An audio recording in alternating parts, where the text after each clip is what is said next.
Well, hello there. It's Jonathan at the piano lesson, back with another video. Everybody says back with another video, like as if you didn't know. Um, I was thinking about maybe this year doing something a little different. Maybe I'd start having some guests on the show. Just a thought. I'm not promising anything, but I was thinking, who would I like to have as a guest? And then I thought, it'd be nice to have Phil DeGreg on. That would be a lot of fun. And I was kind of tooling around on his website. So for those of you who don't know, Phil DeGreg is an author and a pianist and I'm going to call him a pedagogue, and that is a compliment. Um, and though not yet an AI-generated pedagogue. Okay. But he is my favorite author of jazz education books. And I will tell you, I have sorted through, I've lost count how many books I've looked at over the years. And writing a book's very hard. It's very, very hard. And most authors need really good editors. And in my humble opinion, I feel like I'm an excellent editor. Unfortunately, people typically don't pay for editors. Back in the day, they used to pay for editors, and then they stopped really paying for them. But authors really need good editors. And so there's a lot of very, very good, potentially very good books out there that just really need editing. They need to be culled out. They're not really usable, even for someone like myself. I mean, they need to be thought through a little better. But his books, in general, I like the structure of his books because he will give you, in this one book on jazz harmony, he will give you various exercises, but then at the end of the chapter, he applies them to a song in several different contexts. And I think that's where his books are much more practical, whereas other books tend to either be very theoretical and you have to apply them. You have to have some experience in applying things, which is hard, even if you have experience, or they tend to be just like songbooks, which are fine too, but he kind of bridges, at least attempts to bridge the gap, and I think that's really pretty cool. And so I was just kind of tooling around on his website, and I was listening to some of his records and his recordings he's made. He has some very interesting records. And the one that's featured there has a very cute little title. It's called My Little Song, I think that's what it's called. But he does do a few covers on it. One in particular is a Beatles tune called Day Tripper. Now, full disclosure, I really am not a child of the Beatles, and I don't want to get into a whole big thing because it's just not worth it. But I just never, the Beatles and I never clicked particularly. I have a few Beatles tunes that I find interesting. My favorite Beatles tune, I will confess, my favorite Beatles tune is I Am the Walrus. That's right, I Am the Walrus. And I think I like it. I love the production of it, just the sound of, forget the melody, the chords, whatever. I just like the production of it. And I love the words. I love Stream of Consciousness. And so that's, and I feel like, the Beatles never really explored that avenue of their capabilities fully. And between you and me, I was always like, I don't know, really a little suspicious that there was this fifth Beatle in the background. We know who we're talking about, right? Their producer. But it just, I don't know. A lot of the songs sounded a little contrived. Anyway, I'm getting off the topic. Day Tripper sounded very interesting to me, and Phil DeGreg did a cover, a very interesting cover, kind of upbeat Latin feel. Drummer's excellent on it, and it was intriguing. And then I went down a rabbit hole, as one can do on the internet. You go on a Wikipedia page, and you find all these interesting covers of the tune, which I find extremely interesting. So Jimi Hendrix did a great cover of it for the BBC. I might even do like one of these little compilations, and if I'm not too lazy, but You know who did a cover of it? Mae West. And for those of you who don't know, Mae West was a great actress, star actually, kind of a Hollywood bombshell type. So it's a clever little cover of it. That's what the great thing about YouTube now is, you know, you can find all these obscure thing. Nancy Sinatra of the infamous "These Boots Were Made for Walking" did a cover of it. What was his name? Otis Redding. Oh my God, did a cover of it. Yeah. And I got to tell you, like, you know, Otis Redding hit it out of the park, although apparently John Lennon did not, was kind of indifferent about it. I don't know how anyone could be indifferent about it. It was just colossal. And who else did a version? Oh yeah, Jose Feliciano. Oh, I love Jose Feliciano. Who doesn't like Jose Feliciano? Come on. With a really great crazy solo and sort of this flamenco sound and very rhythmic. Throwing out a lot of names that you guys may or may not know. But then I got to thinking, you know, I think everybody's playing it a little too fast. I think it would sound better slower. So this is like the beginning of my relationship with this tune. And I'm just kind of share my journey with you a little bit, all right? I don't have anything polished right now. I am very interested in music theory. I think partly because it just comes very easy to me, but also because this particular tune is quite interesting in terms of how it's put together. It sounds deceptively simple, but it really isn't. And in the Wikipedia page, they had a little analysis of it, which I found interesting, and which I'll kind of share with you. But also, this just the basic sound of the tune, the sound that you really don't have a name for. So the sound, if you went online, and okay, back up.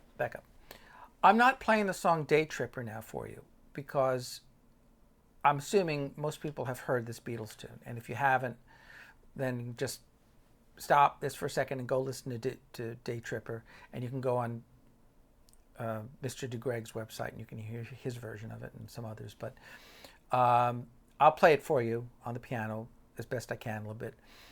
It doesn't really have that much of a melody. It almost sounds like a blues, but the first chord is E7. Right? That's basically what you'd get as a guitar player, and the next chord is A7. Okay. And that kind of looking like a 1-4-5. Now there is a B7 in there, for sure. So that's your 1-4-5 for sure.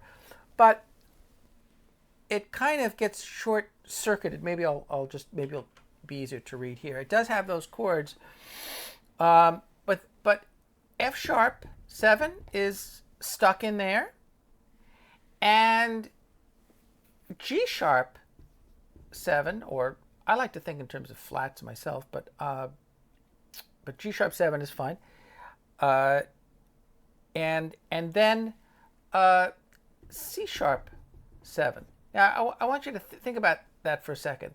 This is 4-5-1 in the key of C sharp. This is 1-4-5 in the key of E.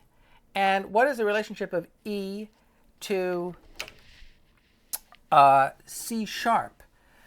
Well, they termed it in Wikipedia. I've never heard this term before. I've heard of parallel minor, or I've heard of a major key having a parallel minor and a minor key having a parallel major.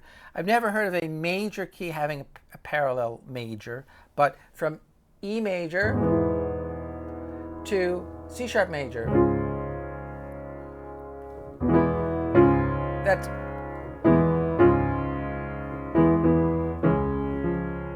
now, if you ever heard that before, that's the first two chords of Rolling on the River.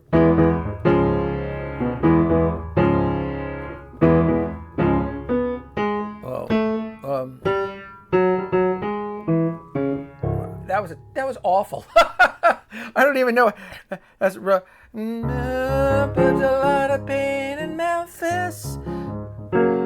pumped a lot of gas down in New Orleans. Remember that? It's Tina Turner, right?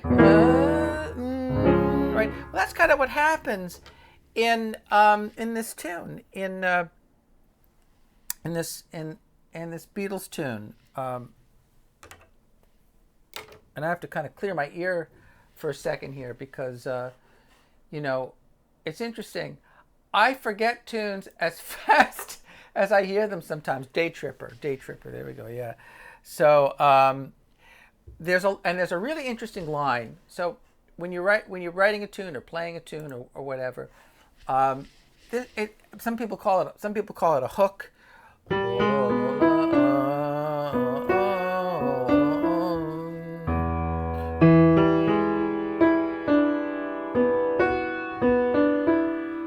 That's the introduction, and that's the hook of the tune.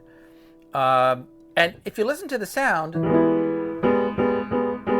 again, it's major and minor at the same time. It's a blues sound, but it's this undefinable sound that makes jazz and rock and whatever it is,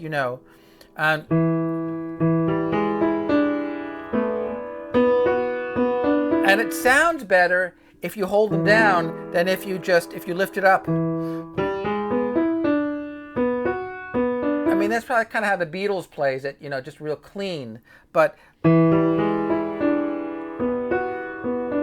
I think that really sounds a lot better when you hold those down and you hear that crunchiness. On paper that shouldn't work. That should be crazy, but it isn't. So the melody is.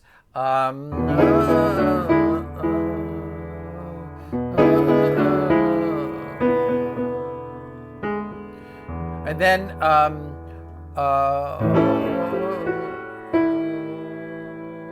think that's the melody. Let me just double check that.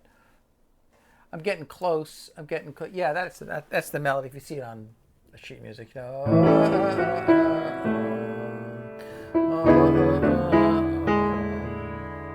She was a day tripper, one-way ticket, yeah. You got me so.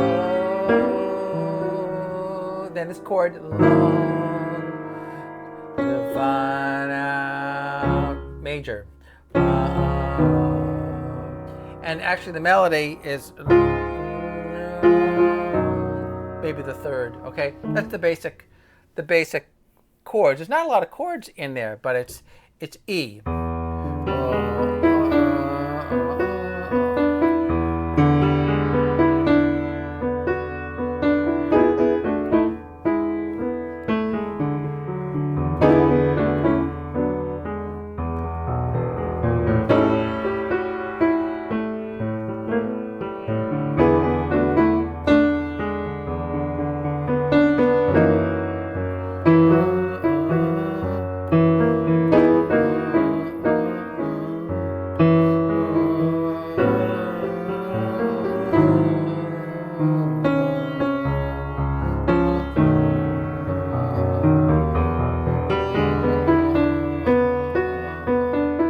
So I have some ideas about how that should go. I personally like it slower, a lot slower. I think it would sound great with organ too. But you have these two keys that relate, parallel majors, parallel major keys, and they're kind of interwoven. They're kind of interlaced into one another. Typically you'd go to the B right away, right, in a blues, but it doesn't do that. It goes to the F sharp 7. Now, how does that function in the key of E? Well, it's the 2 chord. This is 2 in the key of E. Okay, but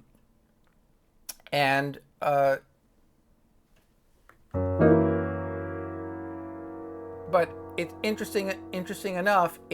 It goes back, right? It goes back to it goes to the A, and then it goes to the G sharp, and the melody is actually this augmented sound. It's actually in the melody, so it's not quite pure, but it's so this A7 here is almost like a passing chord to the A flat, and that's how they kind of slip into the key of C sharp. It's really quite interesting how that happens, you know. Now I kind of like also, I hear like a D7 chord there, and I hear it more like a monk tune, frankly. Again, I'm just kind of like sharing with you what my process is when I learn a new tune, and I have an interest in a new song, and I'm just sort of exploring the possibilities of what it might be. And you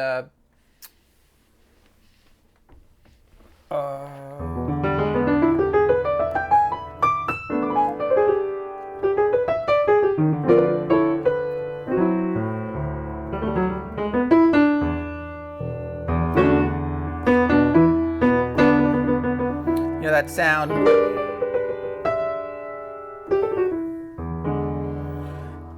Two hand octaves.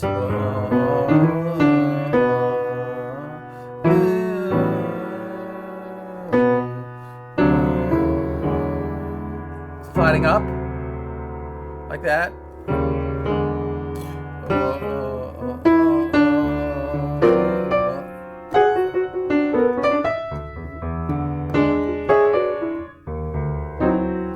I kind of like going back and forth.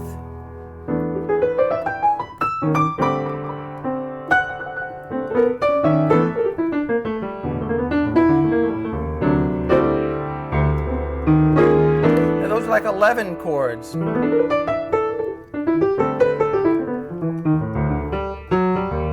Gotta be careful not to lose the character of the tune.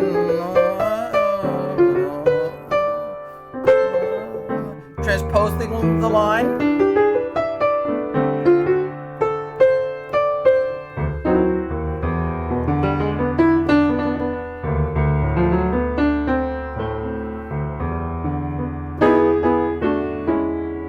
Now these chords are like guitar chords. You know, I think it's much nicer than just playing a single line. Then to the A7.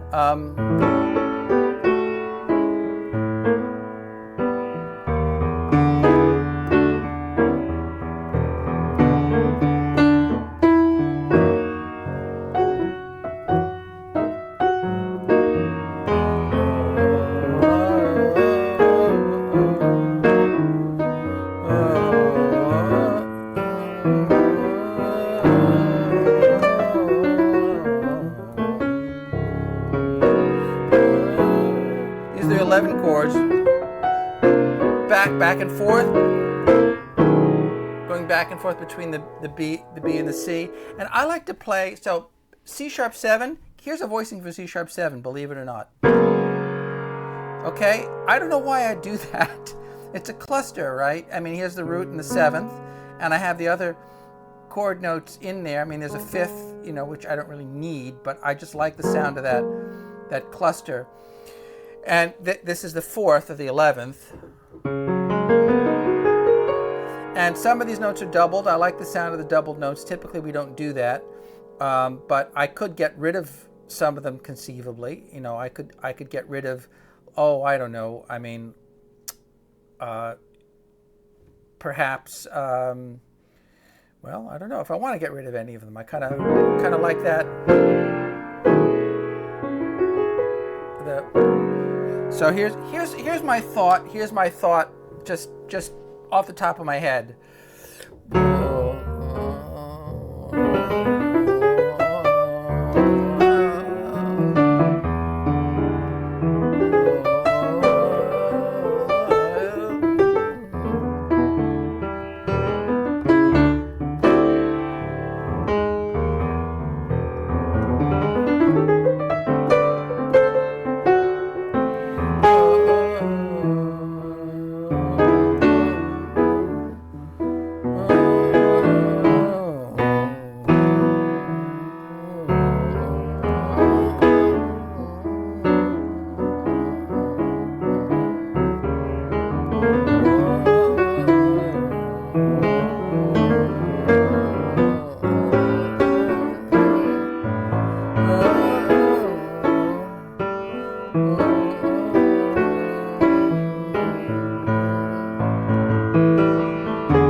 I mean, that's my...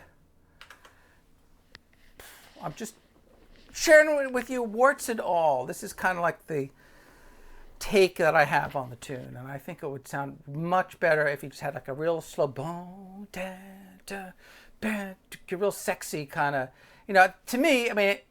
What is the song about? Gee, I wonder. Well, actually, John Lennon said it's about drugs. It's about taking acid. It kind of has some erotic overtones, don't you think? So I don't know. I just think it has it can swing much harder if it's slower, and you have some more time to digest some of those interesting chords. But you're really basically playing in two keys. You're playing in E, and you're playing in C sharp. Now, those are keys I probably normally wouldn't even play in on the piano. They're just kind of not piano keys, unless you're playing in a rock and roll band, right? Or where there's a lot of guitars. If you're playing a lot of rock and roll, then yeah, you're going to be playing in E and A and B and the sharp keys, probably. But they're not really like jazz keys, but it sounds kind of interesting. You could maybe transposing it might be interesting. I don't know. But this is sort of the interesting thing, because when I first heard the tune, I'm like, there's something about this tune that sounds interesting, but I can't quite put my finger on it. It almost sounds like a blues. It has blues elements for sure, but it's almost like two tunes in one. It's two tunes in one. By the way, as a little aside, I don't know if you've heard, but I think it's General Mills, the company that makes Progresso soups, came out with hard candies that taste like chicken soup. I just thought you might have heard about it. Sounds really nasty. Although I will confess, I tried to see if I could buy some. I think they might work very well as like Tide Pods that you could wash your clothes with. So when your clothes come out, they smell like chicken soup. Does that make any sense? No. So, I don't know. That's kind of what I had to share with you guys this week. I try to remain curious. And there's a lot of music I don't know, a lot of tunes that I probably should know. It's the human condition, right? And I do feel a little guilt about not liking Beatles music, and I want to like more Beatles music. And I think I could get my foot in the door with that tune, and I think it would be a fun tune to play with other people. So anyway, I'm gonna wrap it up here. So send me your cards and letters and balloons and I don't know. Anything else you might have? Candygrams? I could get a candygram. Remember candygrams? You kids are too young for candygrams. It's when people used to send candy in the mail. And if you, an old fan of SNL, you remember Chevy Chase's skit where he'd come to the door dressed as a shark, and he'd say, "Candygram," and they'd have, I don't think you're a delivery person. Delivery person, anyway, you'll watch that too. Okay, this is Jonathan the Piano Lesson signing off. Until next time, have a lovely week. Bye-bye.